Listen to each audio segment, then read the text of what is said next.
بسم اللہ الرحمن الرحیم۔ عزیزان گرامی قدر، السلام ورحمۃ۔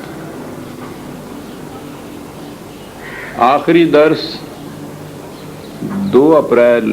1982 کو ہوا تھا۔ اس کے بعد میں ارض حجاز کی خاک بوسی اور عمرہ کی سعادت سے بہرہ یاب ہونے کے لیے چلا گیا۔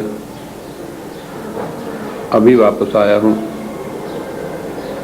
آج 7 مئی 1982 سے درس کا سلسلہ پھر شروع ہو رہا ہے۔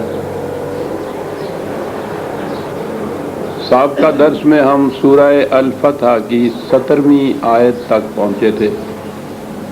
48/17۔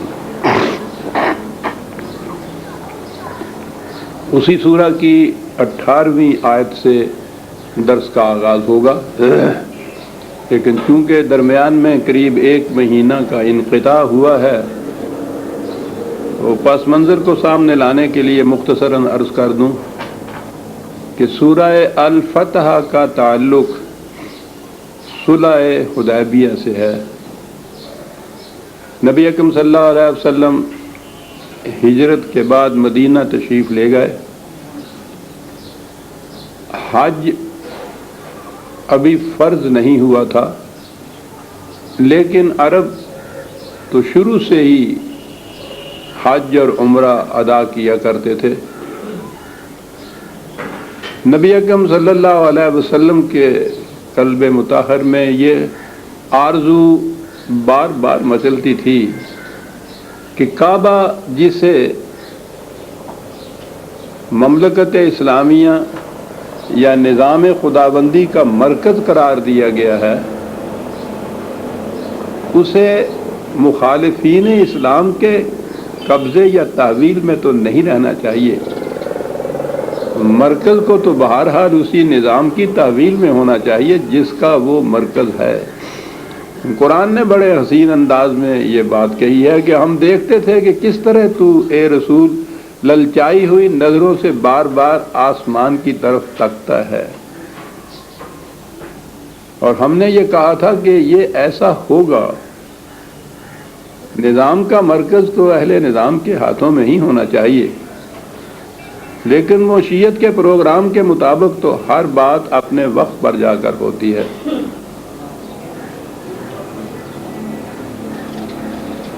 میں نے جیسا عرض کیا ہے کہ عرب حج اور عمرہ اپنے طور پر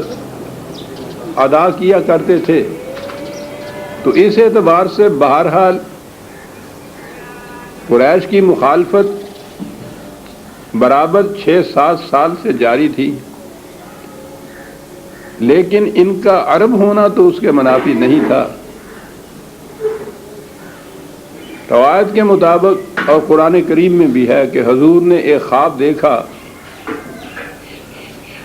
کہ آپ مکے تشریف لے گئے ہیں، وہاں حج یا عمرہ کر رہے ہیں۔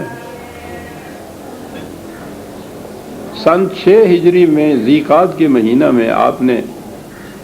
ارادہ فرمایا کہ مکہ چلیں اور وہاں اگر حج نہیں تو کم از کم عمرہ تو کر آئیں۔ یہ خبر سن کر صحابہ کی ایک کثیر جماعت ساتھ تیار ہو گئی۔ آپ تشریف لے گئے تو مکہ سے ابھی ایک منزل کے فاصلے پر تھے جس مقام کو حدیبیہ کہا جاتا ہے، کہ قریش نے آپ کو وہیں روک دیا اور ایک لشکر تیار کر لیا آپ کی مخالفت کے لیے۔ آپ نے فرمایا کہ تم دیکھ رہے ہو کہ ہم کوئی ساز و سامان یا ہتھیار اسلحہ سے لیس ہو کر نہیں آئے، ہمارا ارادہ جنگ کرنے کا ہے ہی نہیں، ہم تو عمرہ کرنے کے لیے آئے ہیں، اور پھر یہ جو مہینے ہیں ان میں تو ویسے ہی تمہارے یہ عرب کے قدیمی معاشرتی رسومات تھیں، آداب تھے، روایات تھیں ان کی، وہ ان 4 مہینوں میں جنگ ملتوی کر دیا کرتے تھے، لڑائی کیا ہی نہیں کرتے تھے۔ تو آپ نے کہا کہ یہ تو وہ مہینہ ہے کہ جس میں ویسے تمہارے عام رواج کے مطابق بھی جنگ نہیں ہوتی، تو ہم تو جنگ کے ارادے سے آئے ہی نہیں ہیں لیکن انہوں نے پھر بھی ایک دستہ بھیج دیا اور اسے صحابہ نے جلدی مغلوب کر لیا، لیکن اس کے بعد ان سے کچھ نہیں کہا، ان سے کہا کہ واپس چلے جاؤ مکے، ہم نے جنگ نہیں کرنی۔ حضرت عثمان رضی اللہ تعالیٰ عنہ کو آپ نے بھیجا کہ جا کے اہل مکہ سے ذرا گفتگو کریں کہ ہم تو اس غرض کے لیے آئے ہیں، تم مقابلے میں اس طرح لشکر کشی کیوں کر رہے ہو؟ تو حضرت عثمان رضی اللہ تعالیٰ عنہ وہاں گئے تو بعد میں یہ خبر مشہور ہو گئی کہ انہوں نے گرفتار کر لیا ہے حضرت عثمان سے۔ اب یہ سننا تھا تو صحابہ کے بعد تڑپ اٹھے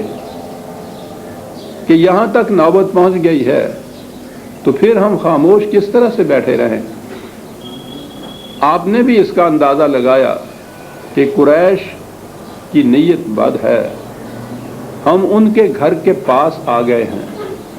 اسلحہ تک ہمارے پاس نہیں ہے، جمعیت اتنی کم ہے ہمارے پاس، کوئی 1400 کے قریب روایت میں ہے کہ آپ کے ساتھ صحابہ تھے، اور وہ ہم مکے کے اندر آ پہنچے ہوئے ہیں، ان کی پوزیشن بڑی ایڈوانٹیجس ہے، ہو سکتا ہے کہ ہمیں یہ واپس بھی نہ جانے دیں۔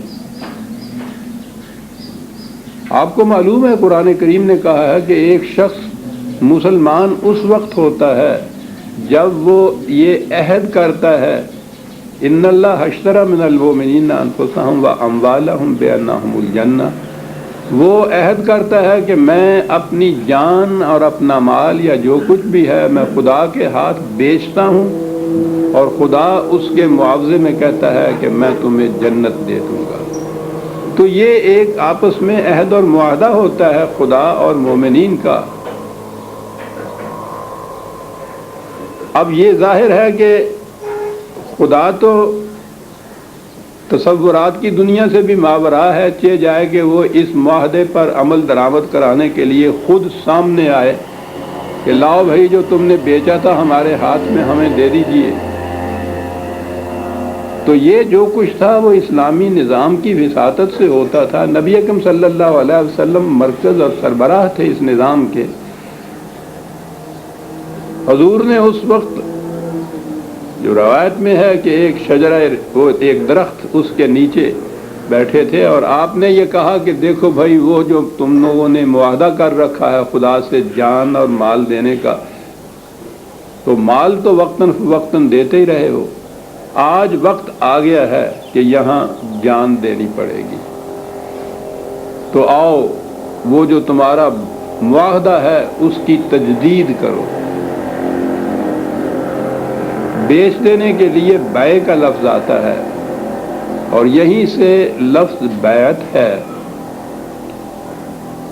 تو وہ بیعت جسے کہتے ہیں اس کے لیے نبی اکرم صلی اللہ علیہ وسلم نے کہا کہ تجدید کرو اپنے اس معاہدے کی جس کی روح سے تم نے بیع کر دیا ہوا ہے اپنی جانوں کو اور مال کو خدا کے راستے کے لیے۔ تو اس تجدید بیعت کا ذکر قرآن کریم نے کہا ہے، کیا ہے۔ یہ آیت تو پہلے گزر چکی ہے، آیت 10ویں آیت میں یہ چیز یہاں آئی تھی کہ ان الذین یبایعونک انما یبایعون اللہ۔ کیسے بلیغ انداز میں بات قرآن کرتا ہے کہ اے رسول یہ صحابہ تمہارے جو تمہارے ہاتھ پہ ہاتھ رکھ کے بیعت کی تجدید کر رہے تھے، یہ تم سے یہ بیعت نہیں کر رہے تھے، در حقیقت یہ خدا سے بیعت کر رہے تھے، اور ان کے ہاتھ کے اوپر جو تمہارا ہاتھ ہوتا تھا اس بیعت کی توثیق کے لیے، پختہ کرنے کے لیے، یہ تمہارا ہاتھ نہیں تھا،